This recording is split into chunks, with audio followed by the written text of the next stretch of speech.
The morning sun painted golden streaks across San Diego's harbor as Cassandra Blackwood pushed through the heavy glass door of Harborview Coffee. October 15th, 2024, a Tuesday like any other Tuesday in the 8 years since she'd left the Navy behind and built something resembling a normal life. The bell above the door chimed its familiar greeting. Jenny, the young barista with the bright smile and the sleeve of flower tattoos, looked up from the espresso machine and grinned. "The usual, Cass?" "You know me too well," Cassandra replied, her voice carrying that low, measured quality that made people lean in to listen. At 32, she moved through the world with an economy of motion that spoke of discipline most civilians never achieved. Her shoulders stayed level when she walked. Her eyes tracked movement with unconscious precision. Her hands, calloused and strong, never fidgeted or wasted energy on unnecessary gestures. Jenny had the large black coffee ready before Cassandra reached the counter. No sugar, no cream, just dark and strong, the way Cassandra had learned to drink it in places where comfort was a luxury you couldn't afford. "How's the Veterans Center treating you?" Jenny asked as she slid the cup across the counter. "Busy, always busy." Cassandra paid with exact change, another habit from a past life where details mattered more than most people understood. "Michael Torres is making progress with his physical therapy. Maria's finally sleeping through the night. Small victories." "You're good with them," Jenny said. "The veterans, they trust you." Cassandra felt the familiar weight of unspoken truth pressing against her chest. They trusted her because she'd been where they'd been, seen what they'd seen, carried what they carried. But she could never tell them the whole story, could never explain the things that made her wake up at 3 in the morning with her heart hammering and her hand reaching for weapons that weren't there anymore. She took her coffee to the corner table, the one that let her sit with her back to the wall and her eyes on both the entrance and the rear emergency exit, the one where she could see anyone approaching long before they reached her. The harbor stretched out beyond the window, bright and beautiful in the morning light. Sailboats bobbed in their slips. Tourists wandered the boardwalk with cameras and ice cream cones. The world went about its peaceful business, utterly unaware of the things done in darkness to keep that peace intact. Cassandra was halfway through her coffee when the bell above the door chimed again. 3 men in Navy uniforms entered the coffee shop. Not sailors grabbing a quick cup before reporting to base. These men moved with purpose. Their eyes swept the room in that systematic way Cassandra recognized instantly because she'd been trained to do the same thing. Her body tensed before her conscious mind caught up.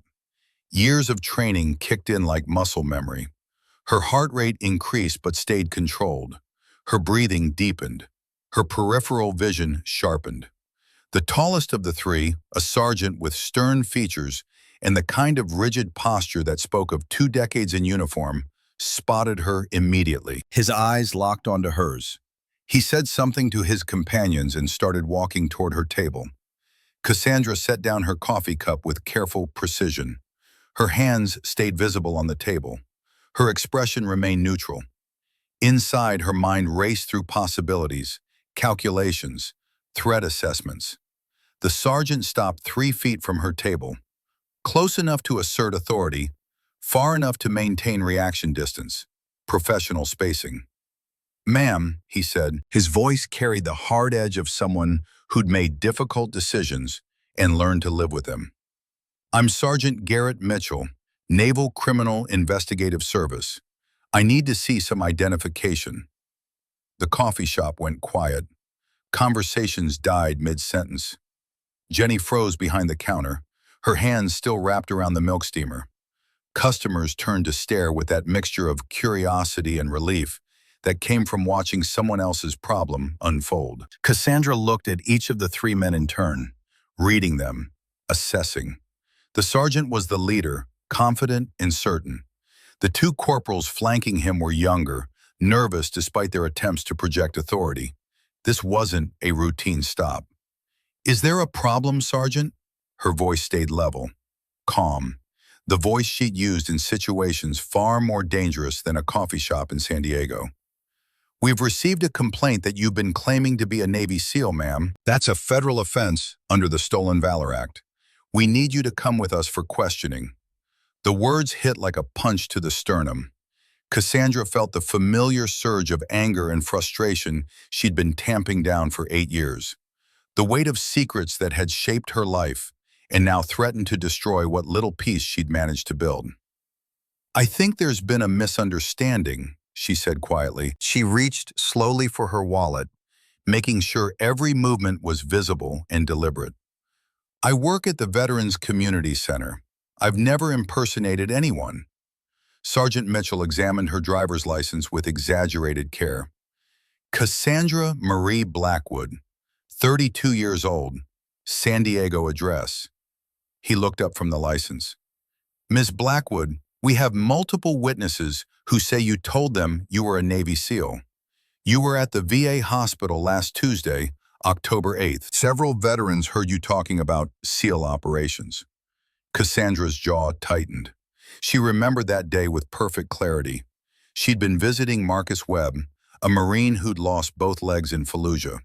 Some other veterans in the waiting room had started sharing war stories. When they'd asked about her service, she'd been honest. Not boastful, not claiming anything she hadn't earned, just honest. But honesty about her past was complicated in ways most people couldn't understand. I was sharing experiences with other veterans, Cassandra explained. I never claimed to be something I'm not, but I also can't pretend my service didn't happen. Ma'am, with all due respect, Sergeant Mitchell's voice hardened. Women cannot be Navy SEALs. It's a biological and physical impossibility. The standards required for SEAL training simply cannot be met by female candidates. So either you're lying now or you were lying then. Either way, we need to sort this out at the base. Cassandra felt the familiar frustration rising in her chest.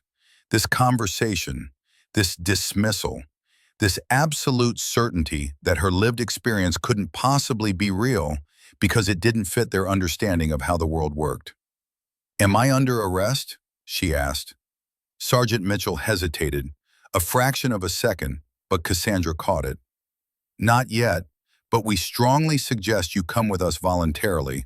This can be handled quietly, or it can become a much bigger problem. Cassandra looked around the coffee shop. Jenny had tears in her eyes. The other customers were already pulling out their phones, probably posting to social media about the woman being questioned by military police. Her carefully constructed quiet life was crumbling in real time. I'll come with you, she said, but I want to call my lawyer. You can call your lawyer from the base, Sergeant Mitchell replied. Let's go.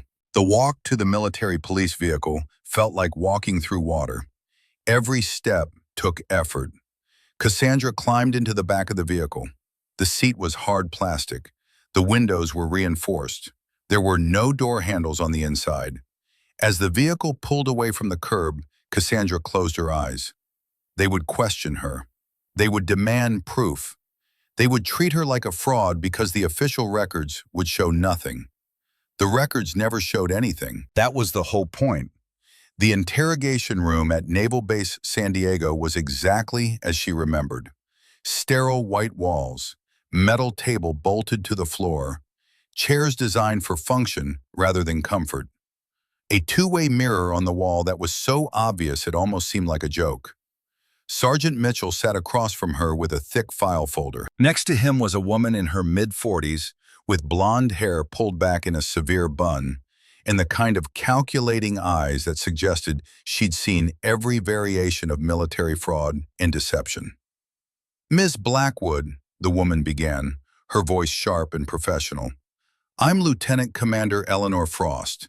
I oversee fraud investigations for this command. Let's be very clear about the situation you're in. Impersonating a military member is a federal crime. Specifically claiming to be a Navy SEAL can result in 5 years in federal prison and a $250,000 fine. Cassandra met her gaze steadily. I understand the law, Lieutenant Commander. I also understand that I've never impersonated anyone. Then explain to me why multiple witnesses at the VA hospital heard you claiming to have participated in SEAL operations. Lieutenant Commander Frost opened her file folder and consulted her notes. Staff Sergeant Vincent Brennan filed a formal complaint. He states that you told a group of veterans you had participated in classified raids in Syria, that you had worked with SEAL teams, that you had direct combat experience in special operations. The name sent a chill down Cassandra's spine. Vincent Brennan. She remembered him from the VA hospital, quiet, attentive, asking very specific questions. I shared experiences with fellow veterans, Cassandra said carefully. There's a difference between sharing experiences and impersonating someone. Sergeant Mitchell leaned forward. Ms. Blackwood, your official military records show you served as a hospital corpsman 3rd class from 2009 to 2015. Routine medical support. Nothing about special operations. Nothing about combat. My service was more complicated than routine medical support. How so? Lieutenant Commander Frost's voice dripped with skepticism. I can't discuss operational details, she said finally, but I can tell you that I served with distinction in multiple combat zones between 2009 and 2015. I was qualified for and participated in direct action missions. The men I served with called me Doc because of my medical training, but my role was broader than that title suggested. Lieutenant Commander Frost made a note in her file. Ms. Blackwood, Navy SEALs are all male. This isn't a matter of opinion or policy debate. It's a physical and operational reality.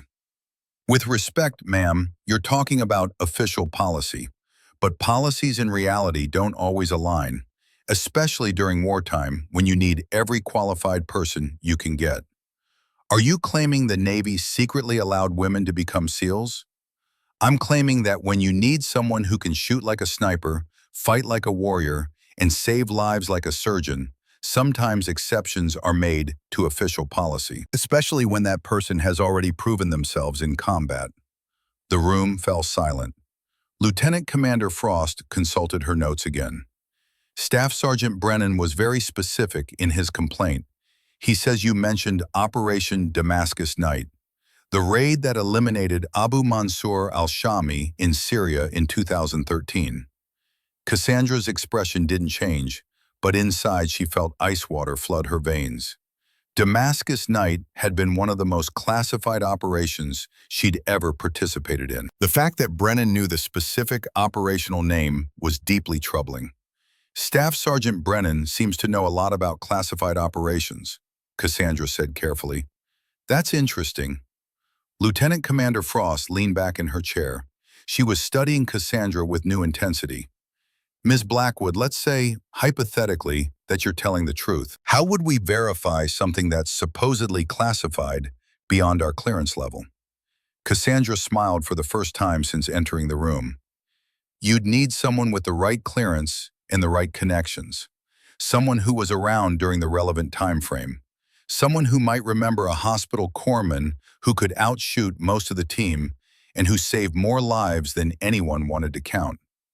And where would we find someone like that? Try Admiral Catherine Aldridge. She's retired now, lives in Coronado, but she was Deputy Director of Naval Special Warfare Operations from 2008 to 2016.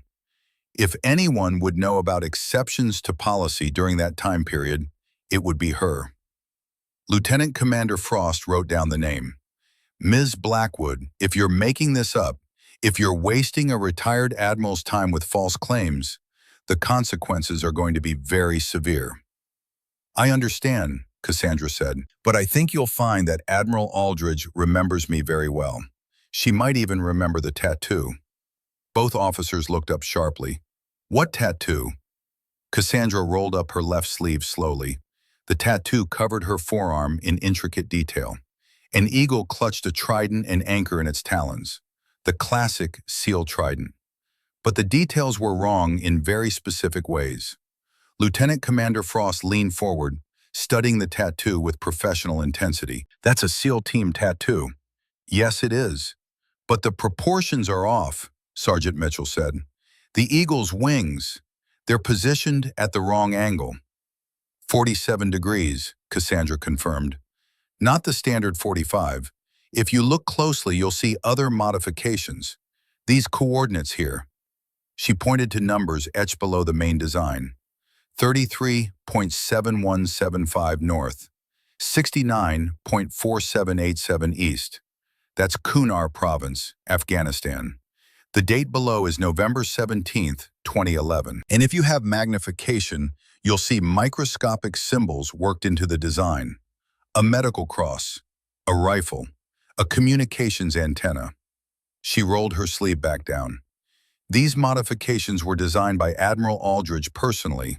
They serve as verification for situations exactly like this one. The two officers stared at each other. "We're going to need to make some phone calls," Lieutenant Commander Frost said finally. "I'll wait," Cassandra replied calmly. Admiral Catherine Aldridge was tending to her garden in Coronado when her secure phone rang. At 68, she had been enjoying retirement for 5 years, spending her days with her roses and her evenings reading books she never had time for during her military career. The call from Naval Base San Diego was unexpected, but the name mentioned by Lieutenant Commander Frost made her drop her gardening shears. "Cassandra Blackwood," the Admiral repeated, settling into her patio chair. "I haven't heard that name in years. What's she done now?" Lieutenant Commander Frost explained the situation carefully. She mentioned the tattoo and Cassandra's suggestion that the Admiral would remember her. Admiral Aldridge was quiet for a long moment, memories flooding back. "Lieutenant Commander, I need you to listen very carefully to what I'm about to tell you. First, you need to understand that some of what I'm going to say is still classified. Second, you need to treat Miss Blackwood with the respect due to someone who served her country with exceptional distinction. And third, you need to release her immediately. Ma'am, with respect, our investigation shows no record of her serving in any special operations capacity. That's because her records were sealed at the highest levels," Admiral Aldridge explained. "What I'm about to tell you cannot be repeated outside of official channels. In 2009, we faced a unique situation in Afghanistan. We had intelligence about a high-value target who was using a medical facility as cover. We needed someone who could infiltrate as medical personnel, gather intelligence, and if necessary, eliminate the target." She paused, organizing her thoughts. Hospital Corpsman Blackwood had already distinguished herself in combat. Her shooting scores were higher than most SEALs. More importantly, she had the medical credentials to operate in the environment we needed to access. The Secretary of Defense personally authorized her temporary assignment to SEAL Team 6 for this specific mission. "But ma'am, women aren't allowed in SEAL teams."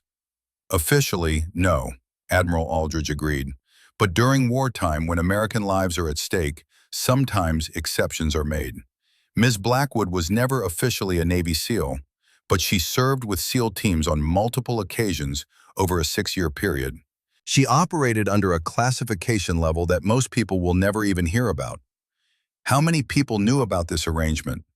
"Fewer than 20 people in the entire chain of command," the Admiral replied.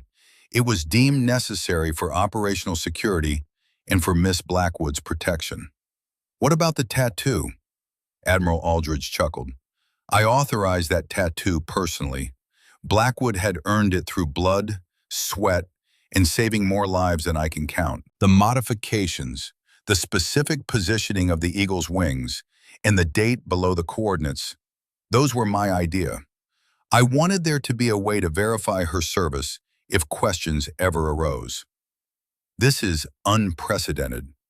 "Yes, it was, but Cassandra Blackwood is an unprecedented person. She participated in operations that will remain classified for decades.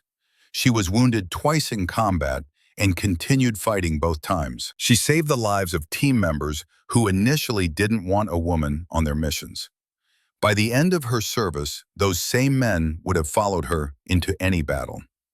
Admiral Aldridge stood and walked to her study, where she kept certain mementos from her military career. "Lieutenant Commander, I'm going to send you a photograph via secure transmission.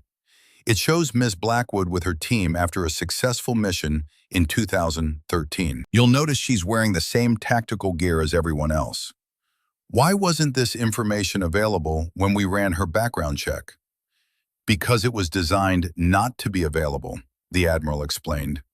After Ms. Blackwood left active duty, there were concerns about her safety. She had made enemies during her service. The decision was made to bury her Special Operations Service and allow her to disappear into civilian life. What should we do now, ma'am? First, you release her immediately with a full apology. Second, you make sure this incident is recorded properly in her file with appropriate security classifications. Third, you find out who made the complaint against her and make sure they understand the seriousness of what they've done. Yes, ma'am, is there anything else? Admiral Aldridge looked at the photograph in her hands. Yes, you tell Cassandra that Admiral Aldridge says it's time she stopped hiding. She's earned the right to be proud of her service. Lieutenant Commander Frost returned to the interrogation room with a completely different demeanor. Her stern expression had been replaced by something that looked almost like embarrassment. Miss Blackwood, she began, then stopped and cleared her throat. I mean, Petty Officer Blackwood, I owe you an apology. Cassandra raised an eyebrow but said nothing. We spoke with Admiral Aldridge. She explained the situation, your situation. I had no idea that someone with your background was living in our area of responsibility. What exactly did the Admiral tell you? Enough to understand that your service record is classified at levels well above my clearance. That you served with exceptional distinction in special operations from 2009 to 2015. She paused. The Admiral was very clear that you deserved respect for serving with extraordinary courage. Am I free to go? Yes, immediately, with our sincere apologies. Lieutenant Commander Frost hesitated. There's something else. The Admiral asked me to pass along a message. She said it's time you stopped hiding, that you've earned the right to be proud of your service. Cassandra stood slowly. Did the Admiral say anything about Staff Sergeant Brennan? She said we need to investigate how Brennan came by classified information about Operation Damascus Night. That his knowledge is suspicious and potentially dangerous. I thought the same thing. Ms. Blackwood, would you be willing to speak with us again? Not as a suspect, but as a consultant? We need to understand what Brennan knows and how he got that information. Cassandra considered the request. I'll help, but if there are other veterans being targeted, I want them protected. Agreed. Come back tomorrow morning. Cassandra walked out of Naval Base San Diego at 6:15 p.m. The sun was setting over the harbor. She'd entered as a suspect. She was leaving as something else entirely. Her quiet life was officially over. 3 days after her arrest, Cassandra returned to Naval Base San Diego under completely different circumstances. The guard saluted when he checked her identification. Lieutenant Commander Frost personally met her at the entrance. The secure conference room was larger than the interrogation room. A man she hadn't met stood when she entered. Ms. Blackwood, I'm Commander William Thorne, Naval Criminal Investigative Service, former Marine Intelligence. I want to say up front that I'm grateful for your service and your willingness to help with this investigation. Cassandra shook his hand and took the offered seat. Lieutenant Commander Frost mentioned you had new information about Vincent Brennan. We do, and it's concerning. Commander Thorne pulled up a file on the display screen. Vincent Brennan's photograph appeared. Staff Sergeant Brennan has been contacting veterans across the country for the past 6 months. We've identified 17 veterans he's reached out to through social media and VA facilities. Cassandra studied the timeline on the screen. The contacts started in April 2024 and increased in frequency. October alone had 5 contacts before Brennan filed his complaint against her. What kind of questions was he asking? Commander Thorne pulled up message transcripts. Very specific questions about classified operations, mission details, target names, tactical approaches, information that should not be publicly available. Cassandra read through the messages, her blood running cold. This isn't casual curiosity. This is intelligence gathering. That's our assessment. He pulled up financial records. Brennan's been receiving payments from a company called Sentinel Defense Consulting. $8,500 per month, starting in April 2024. Lieutenant Commander Frost added more information. Sentinel is a shell company. We traced it back to Helix Strategic Group, a defense contractor. Someone is paying Brennan to gather intelligence about classified operations. It gets worse. Commander Thorne pulled up NSA intercept reports.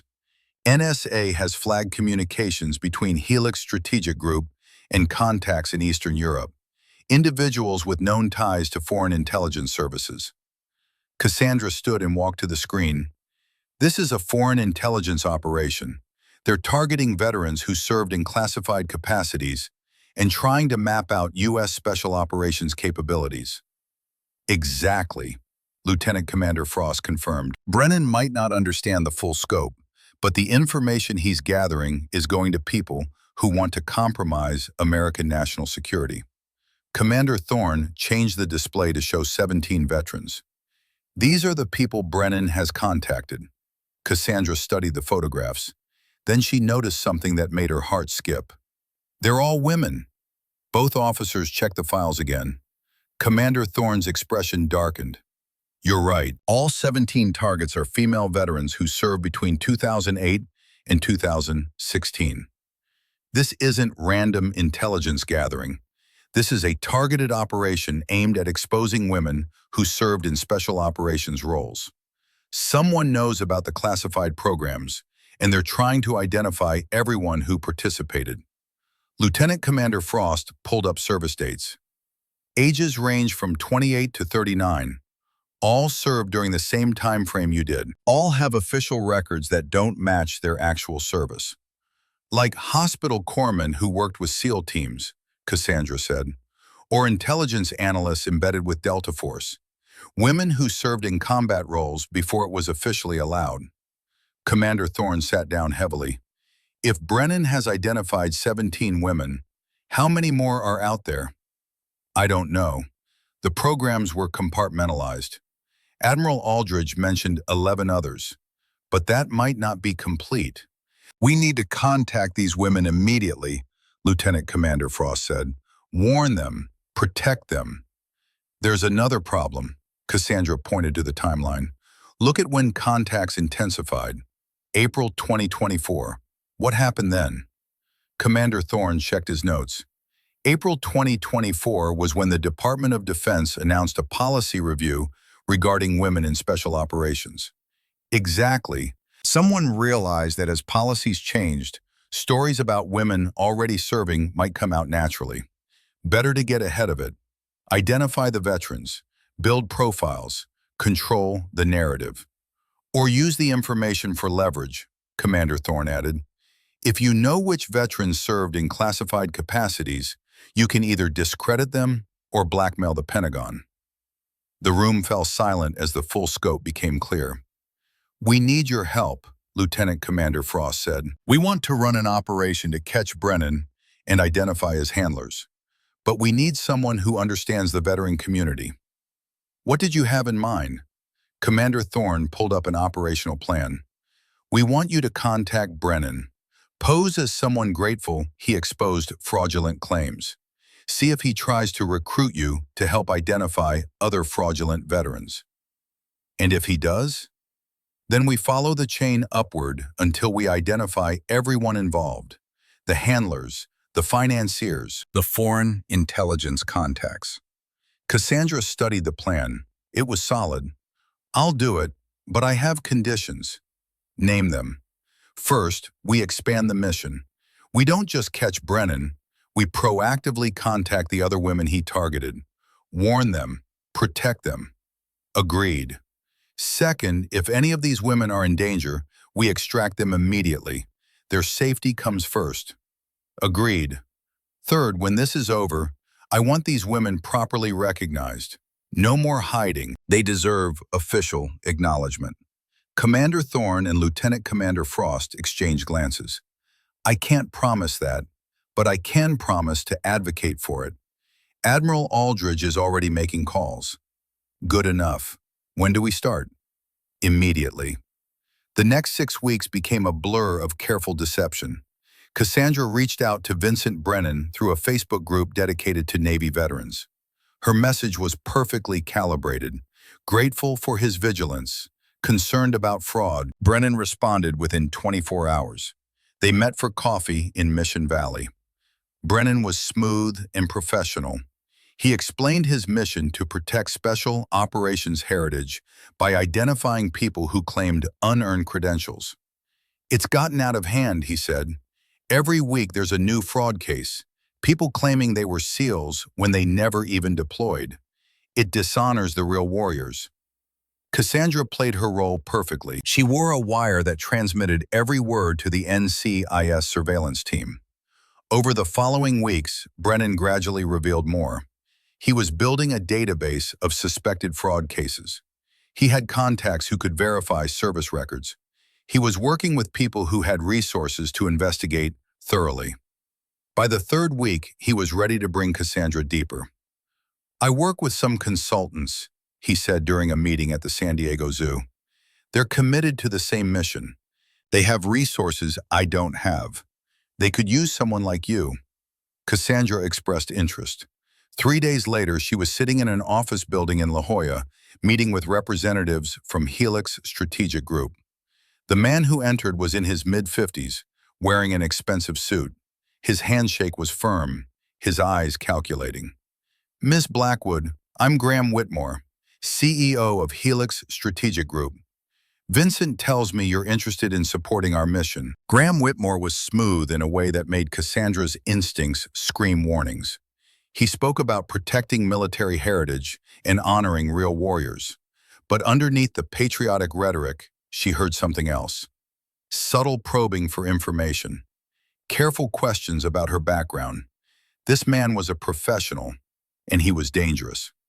Over the next 2 weeks, Cassandra fed Whitmore carefully prepared misinformation while wearing recording devices. She learned that Helix had been running this operation for over a year, that they had identified dozens of veterans who'd served in classified capacities, that they were building comprehensive profiles.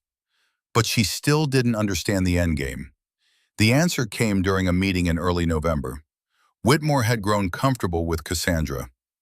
The Department of Defense is sitting on a gold mine of information they don't want public, he said. These women who served in special operations roles. The Pentagon is terrified of what happens when these stories come out. Terrified of political backlash, congressional hearings. What does that have to do with your mission? Whitmore smiled like a predator. Information is leverage, Ms. Blackwood. The Pentagon will pay handsomely to keep certain information quiet. Helix has positioned itself to either help them manage the narrative or make their lives very difficult. Either way, we profit. How much are we talking about? $400 million over 3 years. Consulting contracts, risk management services, all legitimate on paper, all funded because the Pentagon understands we could make their classified programs very public if they don't cooperate. And the women, the veterans you're profiling? Whitmore shrugged. They become leverage. Most just want quiet lives. They'll stay quiet to protect their families, their careers. A few might cause problems, but we'll have enough information to discredit them if necessary. Every word was being recorded, but Cassandra needed more. She needed to connect Whitmore to foreign intelligence. I can help you identify more veterans, she said, but I need to understand the full operation. Who else is involved? Whitmore studied her carefully. Then he smiled. Come back Friday night, November 30th, 7 p.m. I'll introduce you to our international partners, people who understand that American special operations information has value far beyond just Pentagon contracts. Cassandra left and immediately contacted Commander Thorne. November 30th would be the sting operation. While running the operation against Whitmore, Cassandra had been conducting her own parallel mission.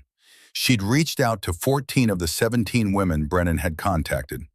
She developed a system using coded language that only someone who'd actually served would understand. References to specific bases during specific time periods. Details that weren't in official records, but that veterans who'd been there would recognize. One by one, the women responded, cautiously at first, then with growing trust. Lauren Fitzgerald was 34, a former linguist embedded with Delta Force in Iraq. She met Cassandra at a Starbucks in Carlsbad and cried when she realized she wasn't alone. "I thought I was crazy," Lauren said. "My official records show I was just a translator.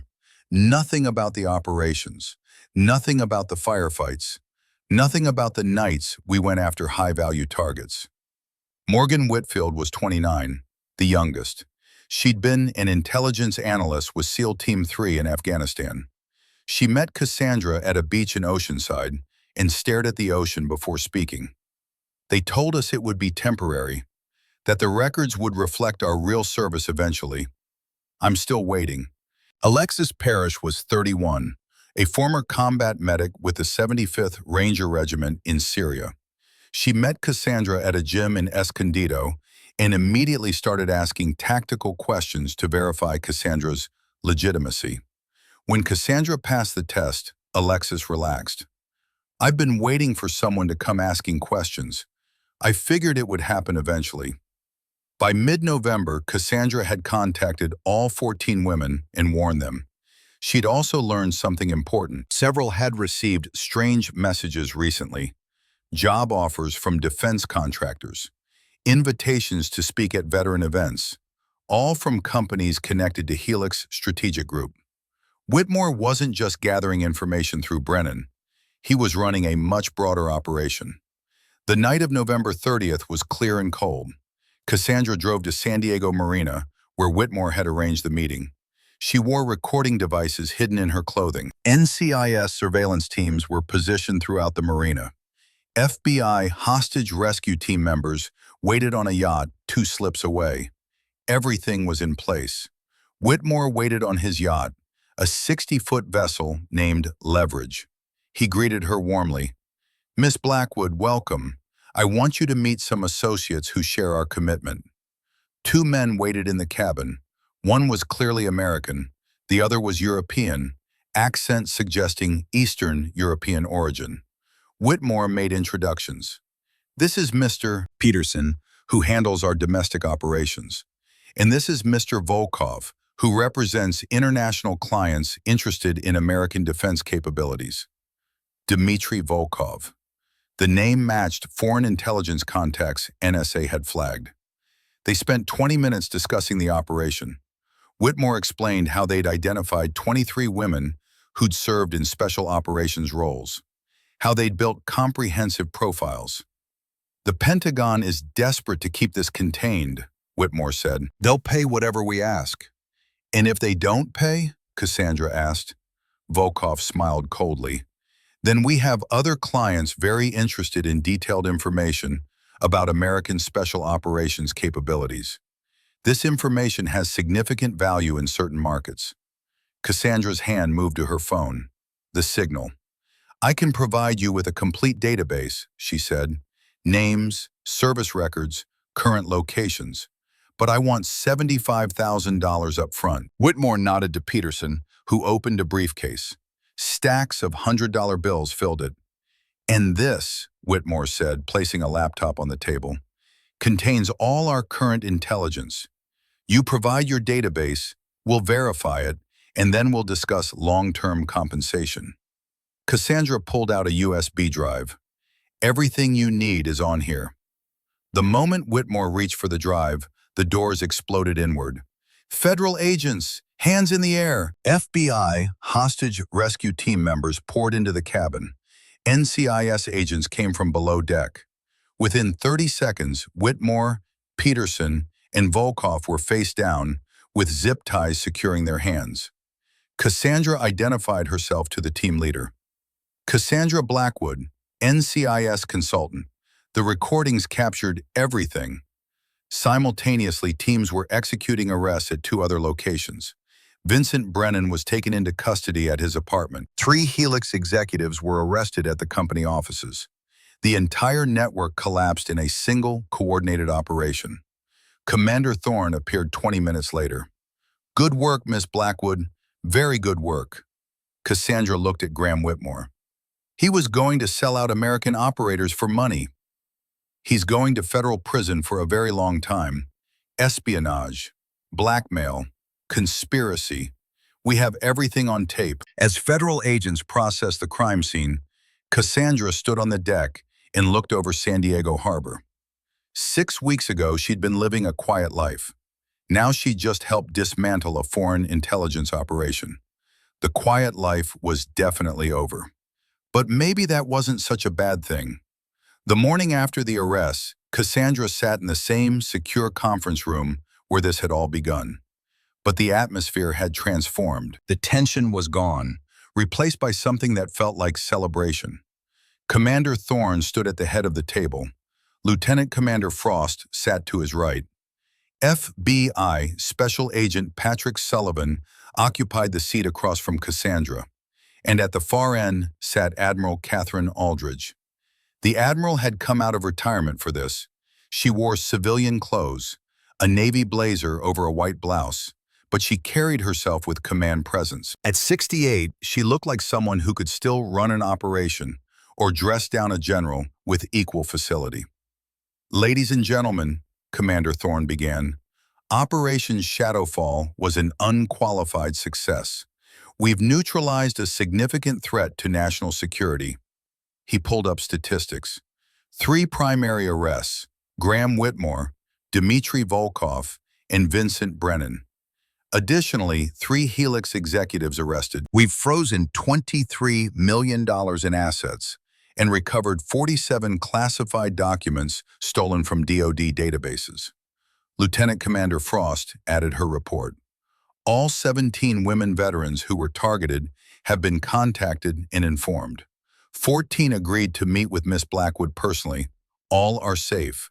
None appear to have revealed classified information beyond what Brennan already knew.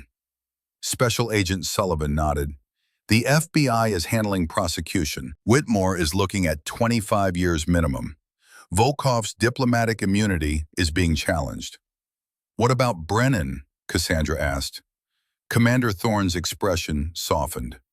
"Brennan is cooperating fully. He was recruited in April through gambling debts. He owed $340,000. Helix paid his debts and provided $8,500 monthly." "Did he understand what he was doing?" "No. He thought he was helping identify stolen valor cases. Whitmore convinced him that exposing fraudulent seals was protecting military heritage. Brennan didn't know about foreign intelligence or blackmail until we showed him evidence." Lieutenant Commander Frost pulled up his plea agreement. "Dishonorable discharge, 5 years federal prison, mandatory gambling treatment, full cooperation. He'll testify against Whitmore." Admiral Aldridge spoke for the first time. "Vincent Brennan made terrible choices, but Graham Whitmore is the real villain. He identified a vulnerable veteran and turned him into a weapon against his own community. Brennan will pay, but Whitmore deserves the harshest punishment." Everyone nodded agreement. "Whitmore's trial is scheduled for March 2025, Special Agent Sullivan explained. "We have overwhelming evidence. His attorneys are discussing pleas, but prosecution wants maximum sentence." "Good," Admiral Aldridge said firmly. "He saw brave women who served their country and thought only about profit. He deserves whatever he gets." Commander Thorne looked at Cassandra. "Ms. Blackwood, there's something else we need to discuss." Admiral Aldridge stood and walked to where Cassandra sat. She carried a small box, the kind that held military decorations. "Cassandra Marie Blackwood," the Admiral said formally, "I have the honor of presenting you with recognition that is 8 years overdue." She opened the box. Inside was a Bronze Star medal. The bronze finish gleamed. The ribbon was pristine, red, white, and blue. Cassandra felt her breath catch. Admiral Aldridge pulled out an official citation and read aloud. "For exceptionally meritorious service in direct support of combat operations against enemies of the United States from 2009 to 2015. Hospital Corpsman First Class Cassandra Blackwood distinguished herself through extraordinary courage, medical expertise, and tactical proficiency during 14 classified special operations missions. Her actions directly contributed to mission success and saved numerous American lives. The Admiral placed the medal in Cassandra's hands. This has been approved at the highest levels. Your service is no longer hidden. Your sacrifice is officially recognized. Cassandra stared at the medal, emotions she'd buried for 8 years rising. Thank you, Admiral. This means more than you know. There's more. Admiral Aldridge returned to her seat and pulled up a presentation. Secretary of Defense Robert Castellano has authorized the Special Access Program Recognition Initiative. The screen showed an official DoD seal, followed by policy documents. What you experienced was service without recognition, the Admiral explained. Your records were sealed for operational security and protection, but that meant your accomplishments disappeared. Your medals were never awarded. Your benefits were calculated on incomplete records. Cassandra leaned forward, reading carefully. The Recognition Initiative changes that. Women who served in classified special operations capacities from 2001 to 2020 can now have their service properly documented, not declassified, but officially recognized through appropriate security channels. Updated service records, properly awarded medals, correct VA benefits, access to specialized counseling, legal protection against retaliation. Lieutenant Commander Frost added details. We've identified 27 women who qualify. The 17 Brennan targeted, plus 10 who came forward after hearing about Operation Shadowfall. There are probably more. The program remains open indefinitely. How does it work? Cassandra asked. Commander Thorne explained. Women apply through secure channels. Claims verified by officers with appropriate clearance who were involved in original programs. Once verified, records updated in classified databases. Proper medals through private ceremonies with security protocols. VA benefits recalculated retroactively. Positions offered as advisors for current integration efforts. And the operations remain classified? Yes, Admiral Aldridge confirmed. We're not declassifying missions or tactics. We're acknowledging that certain women served in certain capacities and deserve recognition. Specifics stay secret. Acknowledgement becomes official. Cassandra thought about the women she'd met. Lean, who'd cried. Morgan, who'd been waiting 10 years. Alexis, who'd proven herself but couldn't tell anyone. This will change their lives. It will change history, Admiral Aldridge corrected. For decades, the official story has been that women weren't in combat, weren't in special operations, couldn't meet standards. This program proves that story was incomplete. Women have been serving in these roles for 20 years, serving with distinction. Special Agent Sullivan spoke up. There's a political dimension. DoD faces pressure to accelerate integration. Having documented evidence that women have already been serving successfully strengthens the case. Which is why Whitmore thought he could blackmail the Pentagon, Commander Thorne noted. He understood this information was politically valuable. He just didn't count on women like Ms. Blackwood fighting back. Admiral Aldridge smiled. Graham Whitmore underestimated his opponents. He saw women forced to hide and assumed they'd stay hidden out of fear. He didn't understand we were hiding to protect the mission, not because we were ashamed. Once the mission changed, we were always going to fight. The meeting continued for another hour. Cassandra was offered a permanent position as senior consultant to NCIS, specializing in cases involving veterans of classified programs. $120,000 annually. She would help develop protection protocols and advise on integration efforts. She accepted immediately. Admiral Aldridge was appointed senior advisor to the Recognition Initiative. She would oversee verification and ensure proper recognition without compromising security. Lieutenant Commander Frost was promoted to commander, and assigned to a new DoD task force on veteran security. By the time the meeting ended, it was late afternoon. December's sun was setting over San Diego Harbor. Admiral Aldridge asked Cassandra to stay behind.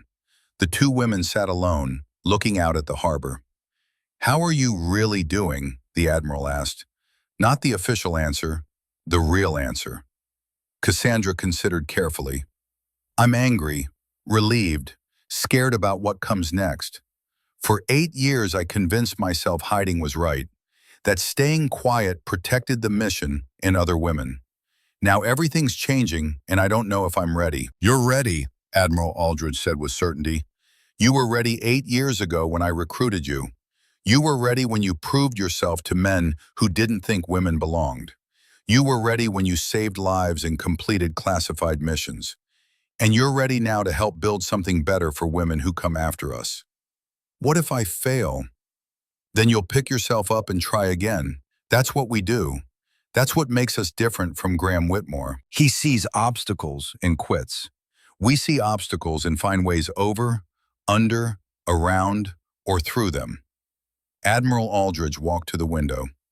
"I want to tell you something I've never told anyone. When I was coming up in the 1980s and 90s, I was told every day that women couldn't lead in combat, that we were too emotional, too weak. I almost believed it." She turned back. "Then I met women like you, women who could outshoot, outthink, and outfight most men in their units. You changed my mind about what was possible. You made me believe the military I'd served in for 30 years was wrong about half of human potential. I just did my job." "No, you did far more. You redefined what the job could be. And now you're going to help make sure future generations don't have to hide their service the way you did." 3 months passed in a blur. Cassandra divided her time between her NCIS consultant role and part-time work at the Veterans Community Center. She'd feared the community would reject her once her classified service became known, but the opposite happened. Veterans sought her out for advice and support. Graham Whitmore's trial proceeded through federal court. His attorneys attempted every delay, but evidence was overwhelming. In March 2025, a jury convicted him on 14 counts of espionage, 1 count of blackmail, and multiple counts of conspiracy. The judge sentenced him to 28 years federal prison without parole. Dmitry Volkov was expelled after the State Department revoked his credentials. FBI extracted significant intelligence before deportation, disrupting several other foreign operations targeting American veterans. Vincent Brennan began serving his 5-year sentence in Arizona. Commander Thorne reported Brennan was a model prisoner, attending every counseling session and cooperating fully. He'd written apology letters to every veteran he'd contacted, including Cassandra. She hadn't responded yet. The Special Access Program Recognition Initiative processed applications from 27 women in its first 3 months. Each was verified by officers with appropriate clearance. Each received updated records, proper medals, recalculated benefits, and invitations to advisory roles. Admiral Aldridge personally oversaw every verification and medal presentation. She insisted that even though ceremonies had to be private for security, they would be conducted with full military honors. In March 2025, Cassandra received a message through secure channels. Admiral Aldridge wanted her to come to a classified facility in Virginia for a meeting with the other women. Cassandra flew to Washington on March 10th. A government car drove her to an unmarked, heavily secured facility. Inside, she found a conference room set up to feel welcoming. Comfortable chairs in a circle, coffee and refreshments, windows overlooking Virginia countryside, and 14 women who'd been waiting to meet someone who understood. Admiral Aldridge made introductions, though they were hardly necessary. These women had been researching each other, building connections, preparing for this moment. Lauren Fitzgerald was there, the 34-year-old former linguist who'd worked with Delta Force. She'd received a Silver Star for actions during a 2012 mission in Mosul. Her official records had listed her as a translator. Now they reflected truth. Morgan Whitfield had flown in from Seattle. At 29, she was youngest. intelligence analyst embedded with SEAL Team 3 in Afghanistan. Her battlefield intelligence processing contributed to 17 successful, high-value target missions. Bronze Star with Valor. Alexis Parrish came from Texas, where she'd been working as a paramedic, combat medic with 75th Ranger Regiment in Syria. She'd performed emergency surgery under fire, then held off enemy fighters while the casualty was evacuated. Bronze Star with Valor. Jordan McKenzie had served with Cultural Support Team, cross-trained for direct action in Afghanistan. She'd participated in raids alongside SEALs, using language skills and cultural knowledge where traditional approaches failed. Bronze Star. There were others. Rachel Brennan, no relation to Vincent, who'd served as sniper instructor. Diana Frost, who'd planned intelligence operations in Yemen. Sarah Mitchell, who'd coordinated air support in Somalia. 14 women, ages 27 to 38, all carrying stories they'd never been able to tell.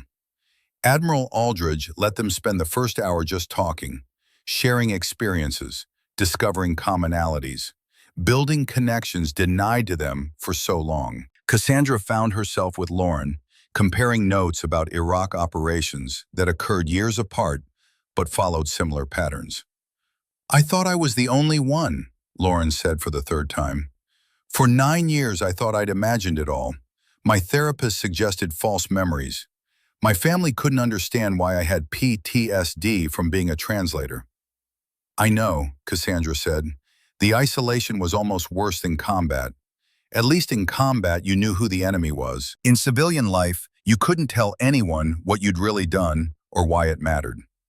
Morgan joined their conversation. "My parents still don't really understand. I told them I received a Bronze Star and they were happy, but they don't know what I did to earn it. The citation is classified. I can tell them I served with distinction, but I can't tell them I helped eliminate 13 high-value targets planning attacks against American forces. Will you ever be able to tell them?" "Maybe someday. Admiral Aldridge says classification levels might be reduced in 20 or 30 years. By then I'll be in my 50s. My parents will be elderly or gone, but at least the official record will reflect truth." Alexis approached with Jordan. "Are we really doing this? Are we really going to be recognized officially?" Cassandra gestured to her Bronze Star case. "I received mine in December. It's real. This is really happening." Jordan looked she might cry. "I've been carrying guilt for 10 years. Guilt about not being able to tell my story. Guilt about letting people think I was just support when I'd actually been in combat. Guilt about accepting praise for things I didn't do while hiding things I actually accomplished." "That guilt ends now," Admiral Aldridge said firmly. She'd been moving through the room, listening, and now she called everyone to attention. The 14 women took their seats. Cassandra sat between Lauren and Morgan, feeling belonging she hadn't experienced since leaving active duty. Admiral Aldridge stood at the front. "Ladies, I want to start by saying something official and important. On behalf of the United States military, the Department of Defense, and the American people, thank you for your service. Thank you for your sacrifice. Thank you for proving that courage and capability have nothing to do with gender." She paused. Several women were crying quietly. "For too long, your service existed only in classified files and memories of people you served alongside. That changes today. Each of you has been officially recognized through the Special Access Program Recognition Initiative. Your service records have been updated, your medals awarded, your benefits properly calculated. You are no longer hidden." Admiral Aldridge pulled up a presentation showing current integration efforts. Women in Ranger School, women in SEAL training, women serving openly in special operations units closed to them for decades. The military is changing. Slowly, sometimes reluctantly, but changing. Women are now allowed in combat roles that were closed when you were serving. The question is whether we can help shape that change in positive ways. Commander Frost stood. "We're building an advisory board, Women who've actually served in special operations roles, providing guidance to units integrating female candidates for the first time. We want to prevent mistakes of the past. Create systems that evaluate people based on capability rather than assumptions. She looked at the assembled women. We want you to be part of this, not as symbols or tokens, but as experienced operators who understand what works and what doesn't. Some might serve as instructors, others as program evaluators, others as advocates who can speak truth to power when policies don't match reality. Lauren raised her hand. What about our current careers? Most of us have civilian jobs, families, lives outside the military, part-time consulting work, flexible schedules, competitive compensation. You'd contribute expertise without leaving civilian lives. Think of it as continuing your service in a different capacity. Alexis asked the question several were thinking. Will we be safe? Whitmore tried to exploit us. Are there others who might target us? Admiral Aldridge addressed this directly. The threat from Whitmore's network has been neutralized, but you're right to be cautious. As part of the recognition initiative, you're offered enhanced security protocols, training in counter-surveillance, assistance with online privacy, legal support if anyone attempts harassment. We're not going to let you be vulnerable. The meeting continued for 3 hours. The women asked questions, shared concerns, and gradually built consensus. By the end, all 14 had agreed to participate. Cassandra was asked to serve as coordinator, liaising between military and veteran advisors. She accepted, understanding this would consume significant time and energy, but it felt right. The mission she'd been preparing for without knowing it. As the meeting concluded, Admiral Aldridge had one final announcement. DoD has approved a classified history project, comprehensive documentation of women in special operations from 2001 to 2020. The history will remain classified, but it will exist. Future historians with appropriate clearance will be able to study what you accomplished. Your stories will not be lost. She smiled, emotion cracking through her professional demeanor. I've been asked to lead the project, to interview each of you, gather documentation, create a record that honors your service. It won't be published in our lifetimes, but someday, maybe 30 or 40 years from now, people will read about what you did. They'll understand that integration of women into special operations didn't start in 2020. It started decades earlier with women who served in shadows and asked for nothing. The room was silent except for quiet crying.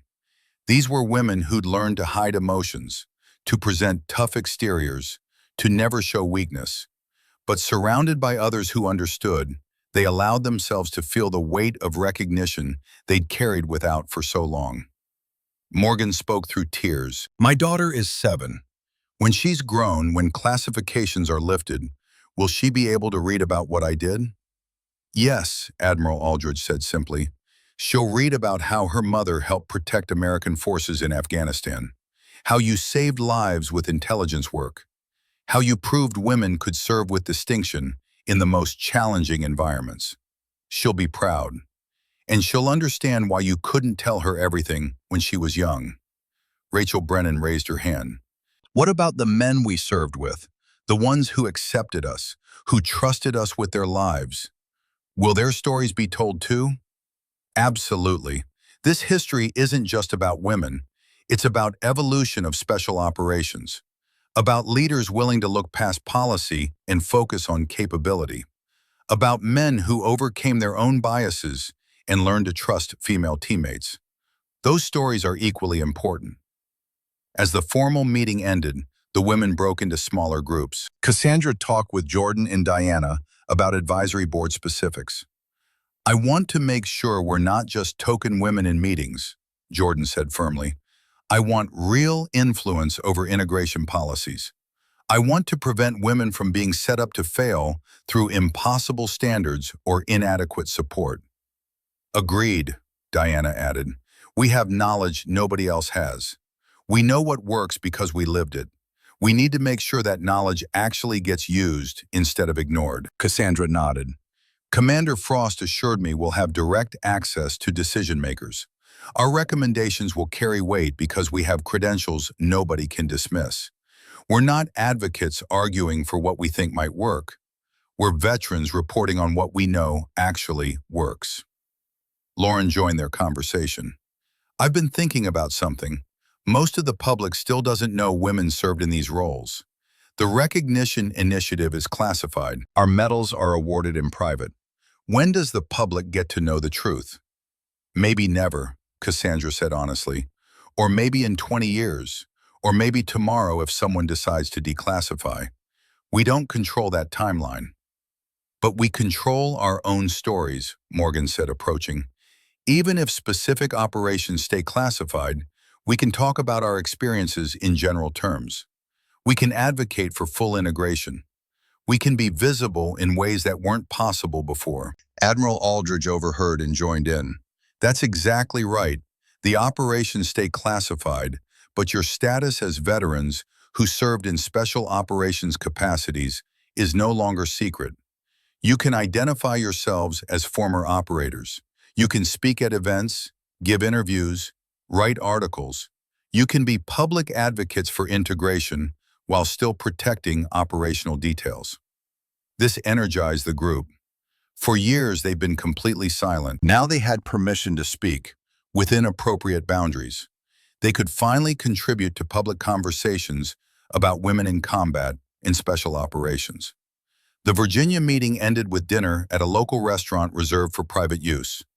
14 women and Admiral Aldridge sharing a meal and stories in ways that would have been impossible months earlier. Cassandra sat between Lauren and Alexis, listening to Jordan describe a particularly challenging Afghanistan mission where everything went wrong, but the team still completed the objective through improvisation. And then the team leader wrote in his after-action report that I'd shown exceptional tactical judgment, Jordan said with a wry smile. But the report was classified, and my official record showed I'd been back at base doing administrative work. So I had a team leader's commendation nobody would ever see, and an official record that made me look like a glorified secretary. That must have been frustrating, Alexis said. It was infuriating, but I understood why it had to be that way. The programs were experimental, fragile. If word got out that women were operating with special operations teams, political opponents would have shut everything down. We stayed hidden to protect the mission and to protect women who'd come after us. Mission first, Lauren said quietly. That's what we learned. That's what we lived. Personal recognition always came second to mission success. Admiral Aldridge raised her glass. But tonight we honor both. The missions you accomplished and the personal recognition you've earned. To warriors who served in shadows but stand in light. To warriors, the women echoed. Cassandra felt tears threatening. She'd spent 8 years believing she'd never have this. Never have community with people who understood. Never have recognition for service that had defined her adult life. Now, surrounded by women who'd walked the same path, she felt something she hadn't felt in a very long time. She felt home. The next morning, before flying back to California, Cassandra met privately with Admiral Aldridge in her hotel room. They sat by the window overlooking the Potomac, drinking coffee and talking about the future. You did well yesterday, the Admiral said. The women respect you, trust you. That's going to be important as we build the advisory board. I was terrified. I kept thinking, I'm not special. I'm just one person who happened to be in the right place with the right skills. Those other women are all more accomplished than I am. Admiral Aldridge laughed. Every single one said the same thing about you. You all suffer from the same affliction, humility to the point of self-deprecation. You can't see your own accomplishments clearly because you're too focused on mission and teammates. Maybe that's what made us effective. Maybe, but it's also what made it easy for people to overlook your contributions. Women who don't advocate for themselves, who always deflect credit, who hide accomplishments, they get passed over. That changes now. You need to learn to own your achievements. Cassandra sipped coffee. It feels wrong somehow, talking about what I did, accepting praise for missions that were team efforts. There's a difference between bragging and honest acknowledgement. You don't have to become an egomaniac, but you do need to be able to say, I served in special operations. I participated in combat missions.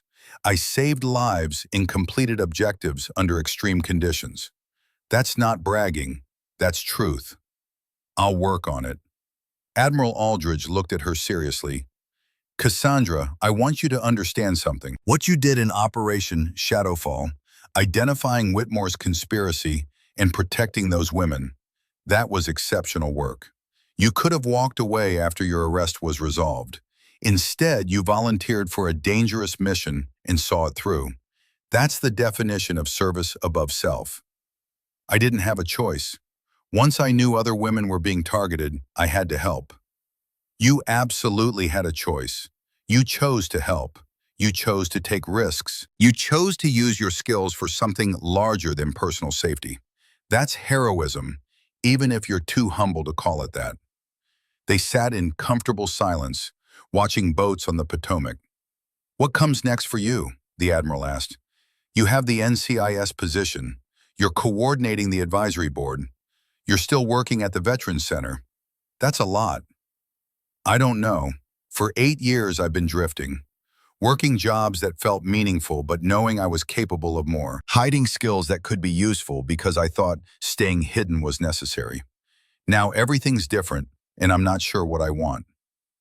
What if you could do anything? If there were no constraints, what would you want? Cassandra thought carefully.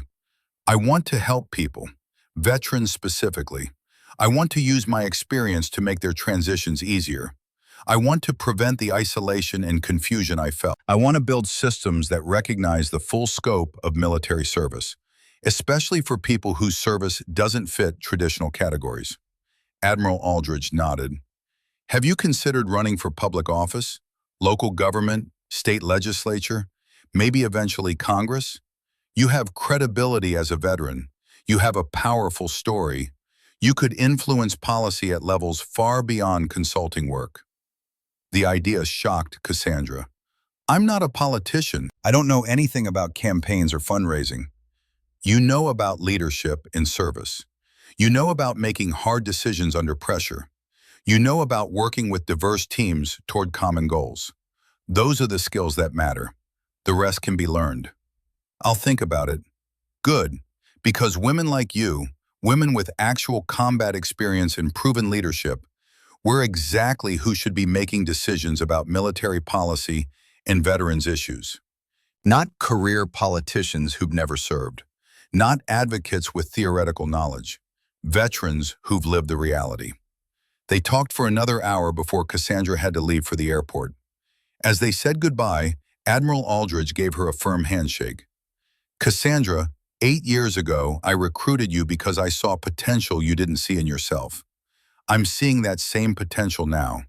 You're standing at another crossroads. You can play it safe, take the consulting job, live comfortably, or you can take risks, push boundaries, and help reshape how this country treats veterans. The choice is yours. What did you choose? When you were at crossroads, Admiral Aldridge smiled. I always chose a harder path, and I never regretted it. Cassandra flew back to San Diego thinking about the Admiral's words, about choices and risks and potential, about the difference between comfortable and meaningful. The next 3 months passed quickly. Cassandra threw herself into advisory board work, coordinating between 14 veteran advisors and military units implementing integration programs. She provided input on training standards, equipment requirements, policy frameworks. She reviewed candidate evaluations and identified patterns of bias. The work was challenging and rewarding. She was using her experience in ways that mattered, making a difference for women following paths she'd helped pioneer. But Admiral Aldridge's question stayed with her. What did she really want? What would she choose if she stopped playing it safe? In June 2025, 8 months after her arrest at Harborview Coffee, Cassandra made a decision. She expanded her role at the Veterans Community Center to full-time director. She continued NCIS consulting on a reduced schedule, and she filed paperwork to run for San Diego City Council in the 2026 election. The decision felt terrifying and liberating. She would be public, visible, exposed, everything she'd avoided for 8 years. But she would also be authentic, using her real experience to advocate for real change. No more hiding. The day she announced her candidacy, the San Diego Tribune ran a front-page story. Decorated Navy veteran seeks city council seat. The article mentioned her Bronze Star, her Veterans Center work, and her NCIS consulting role. It didn't mention classified operations, but it told enough of her story to establish credibility.